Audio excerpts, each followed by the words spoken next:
Hey guys, it's Michaela and you are watching FunsizedStyle. I have a smile on my face and you can tell by the title that today's video is going to be all about good news. It feels like it's been so long since I've had a video like that, and I feel like every time I come on lately to film like any sort of update video, I'm here to bring bad news or discouraging news, but today's video is all good things, all good news, and it's been a long time coming, a really long time coming. There's so much that I have to share with you. As you can tell from the title, my bone-anchored hearing aid placement surgery was successful and it went absolutely perfect. So I figured I would sit down and chat with you about the day, how it went, and just kind of what my day looked like and how the surgery went overall. Because as I mentioned in this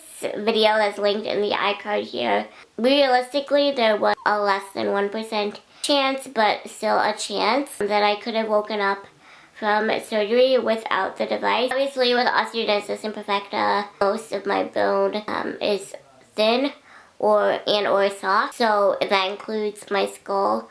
Although for having type 3 OI, my skull is incredibly strong and has got some really good bone quality. Specific bone that a bone-anchored hearing aid, specifically, how should I say this, like, typically goes on, and specifically the bone-anchored hearing aid that I got, the BONEBRIDGE, this specific bone that the device is usually placed on is small and thin for, like, thinner, I guess, for everybody. You throw in Osteogenesis Imperfecta, it is incredibly thin. So that specific bone was too thin for the device to be placed on. Both the surgical tech from Metal and my surgeon looked over my CT scan that I had of my head like many months prior, like, to surgery, and there was no way that a bone-anchored hearing aid was going to work for that specific bone where it typically goes. And so that doesn't mean that it's not going to work at all. It just means that they have to go higher up in the skull to find thicker bone quality, thicker bone. If you go higher up into the skull, there is thicker bone. And so you have like a certain, I don't know like what the window is, but there's like a certain range within the point of where the device is placed that it will still work. My specific type of hearing loss is conductive hearing loss, and so like I said, there's like a specific range of like how high up they can go to where the device will still work 100% the same with like absolutely no differences. And so after a little while, my surgeon, well, I shouldn't say like a little while, but kind of going over with the surgical tech, all of this was like ahead of time, but then obviously, of course, they don't know 100% until they get in the surgery. Able to go up just a little bit higher to place the device. So like the internal part, and then where my processor will sit on my head. And I actually don't know why I'm pointing on this side, because it is on my right side. So I have single-sided hearing loss on my right side. Long story short, she was able to go up a little bit higher than normal, and then an OI aside, like there's many other reasons why someone like may need the device placed higher than like where it's specifically supposed to go, just like based on anatomy or whatever. That specific part of the surgery went well, and I'll get more into that in a minute. But one thing that I wanted to share, which was absolutely crazy about this journey, is the day that you guys saw the video that I originally linked in the iCard. We actually left. My dad and I left for Ann Arbor that night because, as you guys know, this has been the longest journey ever to get this bone-anchored hearing aid placed in my head, and it has been a road, and there's been so many obstacles, so many roadblocks, and it would only be fitting like this has been the most mild Michigan winter ever. And of course, on the day of my surgery, we were supposed to get one of the biggest storms of the season thus far. There has been so many things delaying this surgery, whatever God's timing is, right? But if I could do anything in my control to make this surgery happen on February 2nd, 2022, I wanted to make it happen. And so we live quite far from the hospital like many hours, and so we stayed overnight at a hotel. We also stayed like that night of my surgery, so my surgery was on a Wednesday, so we stayed Tuesday night to Thursday morning we left. We actually had to stay overnight at a hotel near the hospital, and like that was great. It was wonderful and it was nice. It was actually my first time staying at a hotel since C-19 started, which was like crazy, and not even just because of C-19 like at all. Like I just medically haven't been able to travel. It was kind of nice and like fun to be able to stay at a hotel again, and just that was all good and fine. And then my surgery was actually like later in the day, so it was supposed to be at 1 o'clock in the morning to like chill and not rush, which was really nice. The snowstorm actually started later than they anticipated, so it really didn't start snowing heavily until like noon. That was good. We were not far from the hospital from where our hotel was, so we didn't have to like get to the hospital at an unreasonable early time. We did get there a little bit early. It was crazy because I didn't have to be there until noon, and we got there at like 11, and or like 11:10 or something, and I was already taken back to pre-op at like 11:20 or like something like that, like super early. So I almost thought that my surgery was gonna happen earlier, and that was the plan. I think my surgery was scheduled at 1, but like my surgeon was there and she was ready, so because she had 2 surgeries at the adult side of the hospital, and then came over to the children's hospital to do my surgery, and I was gowned and like ready to go super early. I was just so happy to be there, and we were able to drive slow and just like get there safely. My dad drove really slow, of course. Just like so happy to be at the hospital in that moment because I knew it was like literally about to happen, and I couldn't believe I was actually there because I waited so long for this day. It has been a road, and I'm gonna do a video on like my entire hearing loss journey from beginning to end, and kind of like where I'm at now, basically the end. A long journey, and like this day was finally here. My happy ending was finally gonna happen, and like a nearly 10-year journey. I was just so happy to be at the hospital. So like I said, they took me back to pre-op early, which was like super amazing. And so like when they schedule surgeons, like different ORs, operating rooms, like they assign like a specific OR to that surgeon's case, or like the surgeon's cases. And so even like if the rest of the ORs are empty or like whatever, and like they stay at that OR, like no matter what, like even if there's a bunch of empty ones. I was gowned up, ready to go, like my surgeon was ready to go if I was able to go in early, but the surgeon who was in our OR before us needed more time. Surgeons, the way they schedule these ORs for surgeons is like they know minimally how long a case is going to take, and then they know like maximum how much time they would need if, I don't know, not something goes wrong, but just like if it takes long. They don't always know right to a T. So the surgeon that was in our OR for us needed more time with the patient they were operating on. It just kept getting delayed, and then the one time, like there was a couple of nurses that came in, like they were literally about to take me to the OR, and they were like, wait, like the surgeon needs more time. The surgeon that was in that OR was not my surgeon. Like my surgeon had come over from the adult hospital, and I was her only patient on the children's hospital side that day. So she was literally just waiting along with me to get started. So we waited again, and everyone was so kind, like all the nurses and like my entire team was incredible that day, and they're like, oh my gosh, like you're so patient. And I know what it's like to be that patient that takes longer than expected. I've had a couple leg surgeries take longer than expected, and just different things, and so I've had 28 surgeries, and among those times, like I know there have been a couple times where it has gone a little longer than expected, not a lot, but a little bit, and so I know what it's like. I've been the patient that people are waiting on. Like I know that's just part of the territory. That was the most difficult though, was obviously being NPO. I couldn't eat, and my blood sugar drops when I go long periods without eating because I'm so small. I don't have a lot of reserve in that category. So that was the most difficult part, just because I could feel myself like getting pretty weak. So I went in, my surgery was scheduled for 1, and I didn't go in until 3. so they needed 2 additional hours, which again is totally fine, and I just prayed that the person ahead of me in that OR was okay and that everything went well and swimmingly. Went in at 3.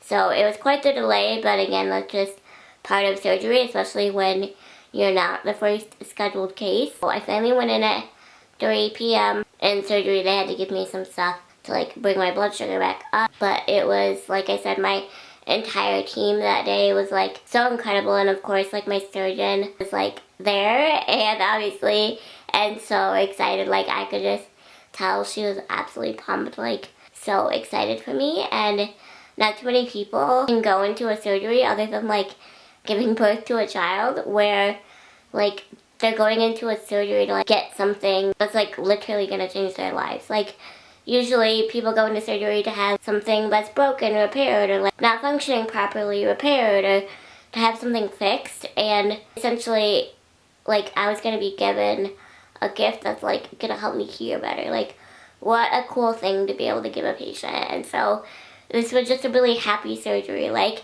other than giving birth to a child, like there's not too many happy surgeries. I never want to have surgery, but this like such a happy one, and like, so much to celebrate. And my team knows more than anyone how long of a journey this has been for me, and so it was just an all-around great day.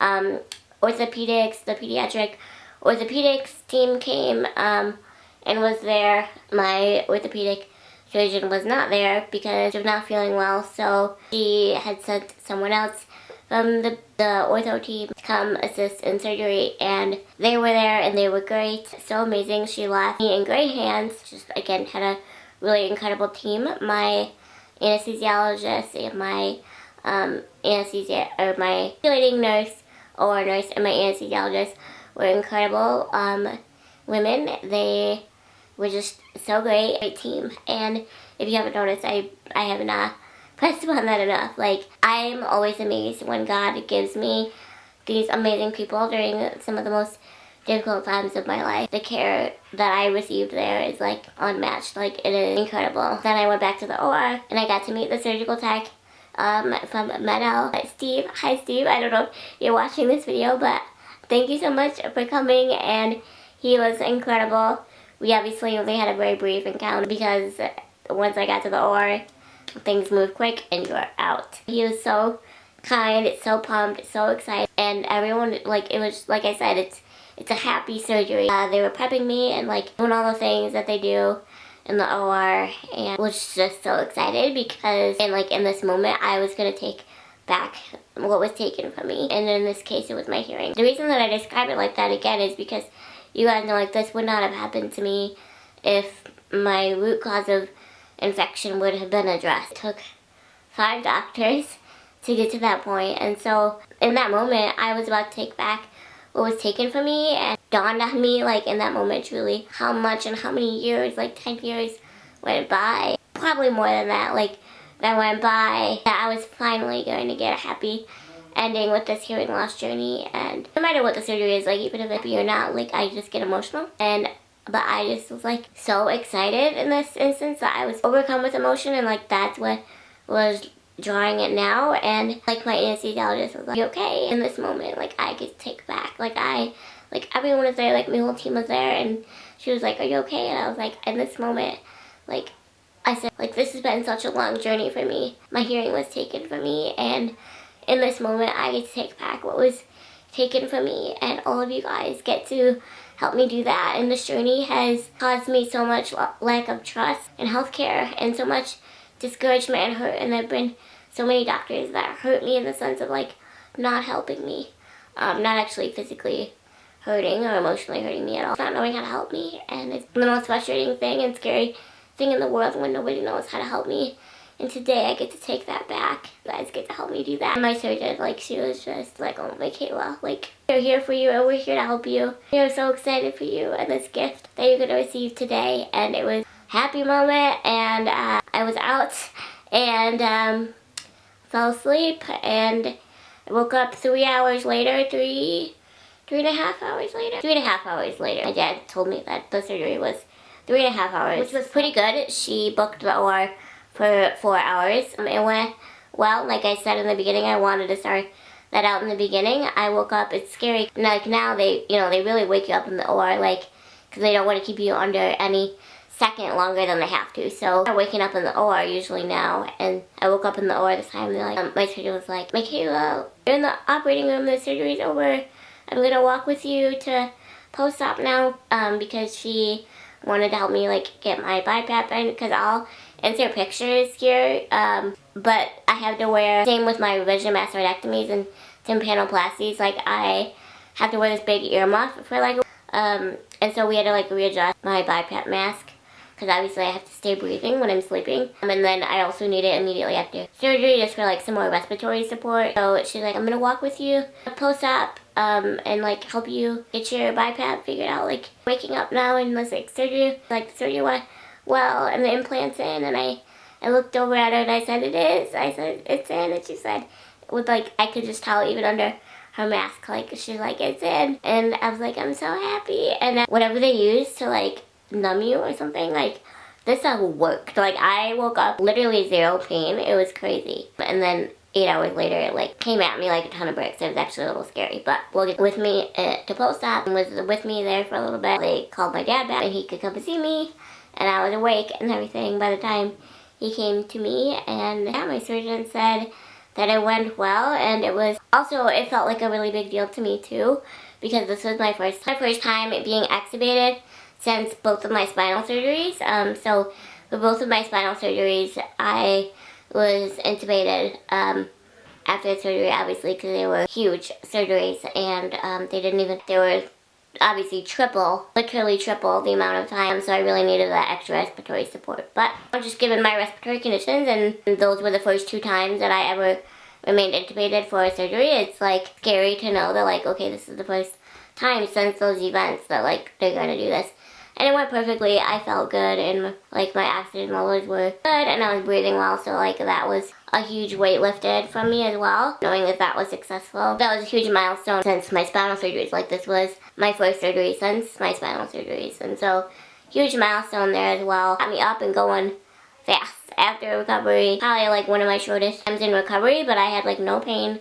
I felt really good. I was obviously just tired because of the anesthetic, but we back slowly. I drove back to the hotel. Felt really good. I ate some oatmeal for dinner, FaceTimed some friends, and then went to bed. And it's crazy to me, like modern medicine is crazy, because obviously like my last 2 surgeries were so like my most invasive, dangerous surgeries ever, and longest surgeries ever. It's crazy to me how like this time it was like, this was like one of my easiest surgeries ever. Like whatever they shot in my head, like I literally felt nothing until like midnight. Oh no, I think it was 4 a.m. But whatever they shot in my head before then, like I literally felt no pain. Like I was able to like get up in my wheelchair, like I felt good. It was just crazy knowing I had literally just had my head cut open and I was in no pain. So whatever they shot up in there like works so well. And at 4 a.m.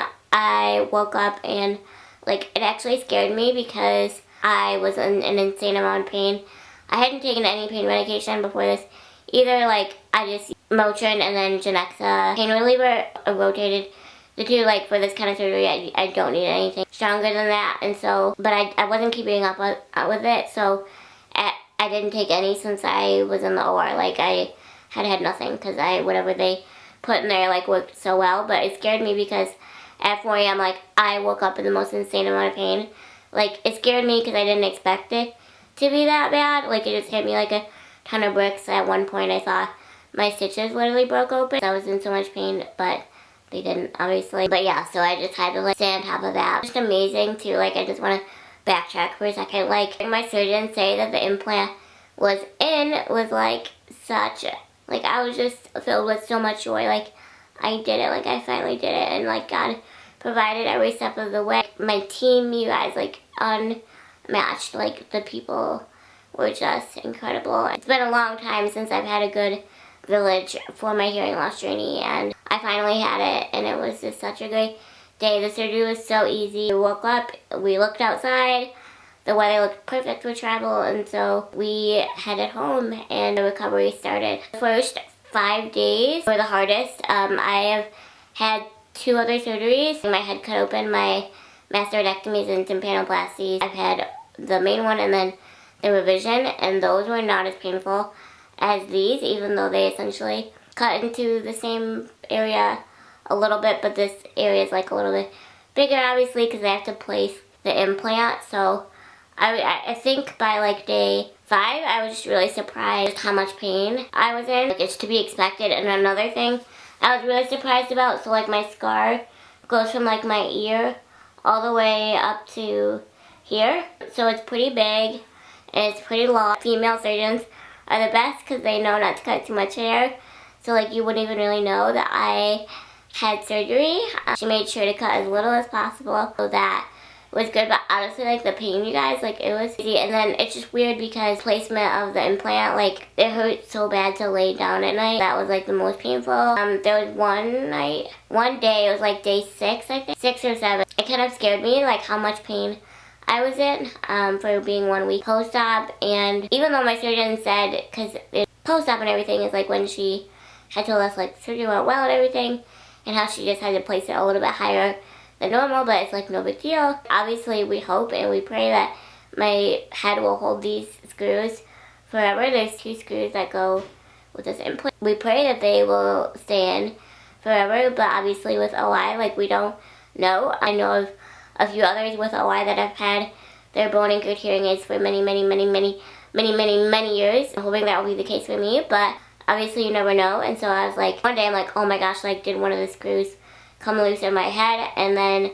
the next day or two, like it finally went away. But I did just have those couple days of fear in my head, literally and figuratively, because that's just my reality. Like that's a possibility. Hope and we pray and we don't anticipate for that to happen, but obviously OI can be so unpredictable. The recovery was actually pretty rough. I don't know like how many days you guys are seeing this out. Like I think 2 weeks out. I don't know. I'm filming this when I'm like 2 weeks out, and I have like no pain now. The only time I have pain is when I'm laying down at night. I still have a little bit of pain, but other than that, like I feel good. Like I said, my previous 2 surgeries were a spinal fusion, so this surgery felt like a walk in the park. It was really easy and really manageable, and I understand that my pain level is high when I'm able to describe a surgery of getting my head literally cut open as easy. It just went so well, and I could not have asked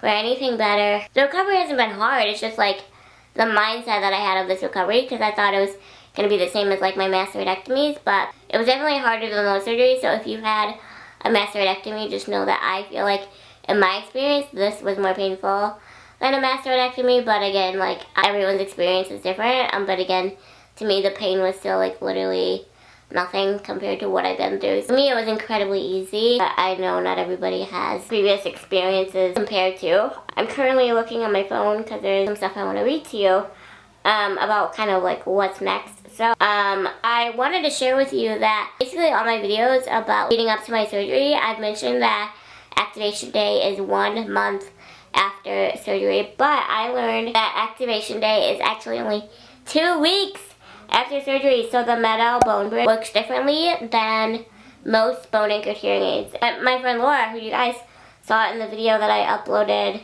in the interview, like had told me about this. This is what they told me. So why you don't have to wait a full month with the metal bone bridge, only 2 weeks. So the cool thing about the metal bone bridge is that you don't have to wait for it to osteointegrate, meaning you don't have to wait for it to merge with the bone. So you can safely get it activated quickly after surgery. So I guess there's some bone anchored hearing aids where you have to wait osteointegrated, put the language here and the meanings and all of that here for you to understand, but you don't have to wait for it to merge with the bone. I guess there's some bone anchored hearing aids that you do, but with the metal bone bridge you do not. So there's only a 2-week wait period until activation day. Activation day is when you get it turned on, when surgery is, which is so exciting. So not only did the surgery go well, but also like I found out that activation day is coming sooner than I thought, and like I am just so excited. Like it's weird having woke up from a surgery where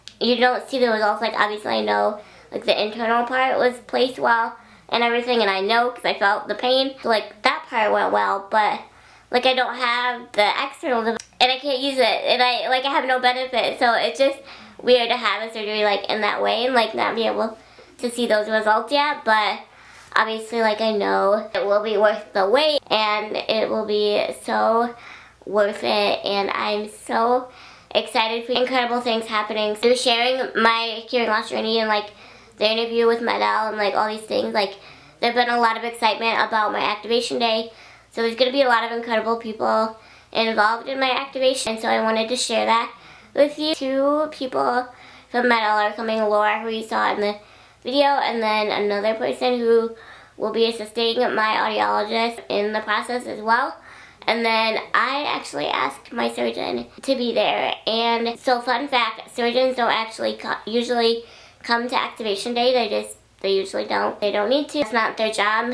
Their job is to just put the device in. The audiologist take it from there, except for like post-op appointments and like follow-ups and stuff like that. Surgeons don't usually come into activation day. But my surgeon has been such a huge part of this journey, and I only wish that I would have met her in my life so much sooner. That wasn't God's plan. Like, his plan was for now, and for whatever that is, for whatever reason that is, like, I can only move forward. I have her now, and I've had her in my life for the past 3 years, and we've been through a lot together, and she's helped me with so many different things, and this hearing journey would mean everything to me. I woke up from surgery, I looked up at her when she told me the device was in. I said, "Can you come to activation day?" It was a certain day or something of the week that she didn't think she could be there because of her schedule, and I get it. Like Saturday or something, like she literally messaged me on the portal and like checked in with me post-surgery to ask how I was doing, and like that's just incredible. And so I asked her again if there's any possible way, like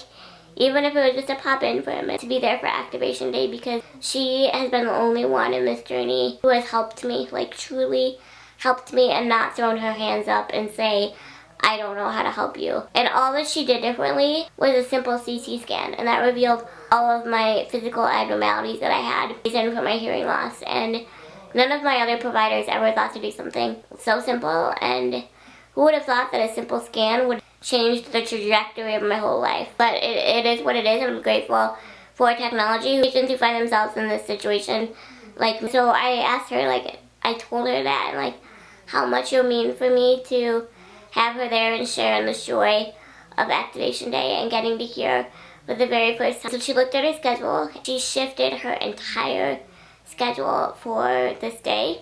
Activation day is February 17th, and she shifted her entire schedule to come be with me on this day and to share in the joy and get to witness what she has given me. And I could not be more excited, and like, I hope she knows how much this means to me that she will be there. It's crazy to go from this hearing loss journey to having a doctor who try to find someone to help you minimally, and then go from that to having one who literally drops everything for you to be there. And like, I am so grateful to have her in my life, and she, like, what she has done by implanting this device is literally going to change my life. Everyday life so much easier and more enjoyable. And so it just means so much to know that she's going to be there that day, and that she wants to be there, and it's so excited for me, and to have a medical professional who is sharing in this joy with me, and so excited and like genuinely invested in my life and in my well-being. And there's also, they're going to be filming activation day because Medell would like to do some promos. Michigan Medicine would also like to do some promo stuff. My surgeon messaged me and said that because Michigan Otolaryngology follows me on Twitter, they've been following my journey, and somebody from their PR team had saw like some tweets or something about like my surgery going well, and my surgeon, they reached out to my surgeon. They didn't reach out to me. They reached out to my surgeon to reach out to me to ask if it would be okay for somebody there to film, to get footage for like putting up a little promo thing together. So of course I said yes, and so yeah, there's going to be so many people there. It's going to be like a party. I'm so excited. I'm so excited that I get to share this journey with the world, and this happy story, and this story of hope that I hope will give patients hope if they're struggling with something similar, to know that there are people out there who actually care, because I know I didn't have that for so long, which is what led to my hearing loss. So excited. It's going to be such a fun day. It's going to be such a happy and joyous day. And I will be filming the entire appointment to share with you. I've already got permission from my audiologist, and everyone who's gonna be there, they're okay with being on camera, and they're okay with me filming the whole thing. So I will be filming my entire activation day, so I'll be able to share this joy with you, and you guys will get to see how this process works. And I'm just really excited. I've shared so much of this journey. It's only right that I share all of this day coming. I wish I would have been able to have a professional video filmed of my surgery. That would have been amazing, my Halo surgery. Surgery of this hearing aid, such a huge part of my life and a huge part of my story and advocacy. Couldn't make it happen, which I'm super bummed about, but I will make sure to film every ounce of activation and share that with you. Be on the lookout for that. Of course, the countdown is on. So much has been happening, people wanting to hear my hearing loss journey and sharing it, and there's so many PR people involved right now. It's crazy, but I'm so excited that so many people want me to share my story and this long journey, and I'm so excited to be able to give my surgeon some amazing PR, because she deserves it, because if only she knew what a huge impact, what a long journey this has been. Surgery went well. I have a hearing aid in my head that's not functional, but we will get there. The next biggest step is over, and surgery number 28 was a good one. It was a special one, and a day that I will never forget. It was a really, really great day, and I was filled with so much joy, and so many of you guys have been sharing this joy with me. Thank you for all your prayers and well wishes, and prayers for a quick recovery. My head will be good in no time, and I will be given the gift of sound in such a short period of time. And wait is shorter than I ever thought it would be, so that was just an added bonus. But so that was kind of what my surgery time looked like in recovery, and how things are. Lots of exciting things involved in this. I'm grateful to have made it through another surgery. I'm so grateful to finally have the surgery behind me. You guys know what a journey, not only this hearing loss journey has been, but just getting the surgery done. It's been so much, and so the surgery is finally done. A device is implanted inside of my head. In no time I will be able to hear things that I have not heard well in many years. Anyway, I guess that's it. This video is so long, like all my videos, but if you guys have any questions about surgery, let me know in the comments below, and I'll be sure to answer them. Thank you guys so much for watching. I'll have other resources linked down below for you, and I'll see you next time. Bye, guys.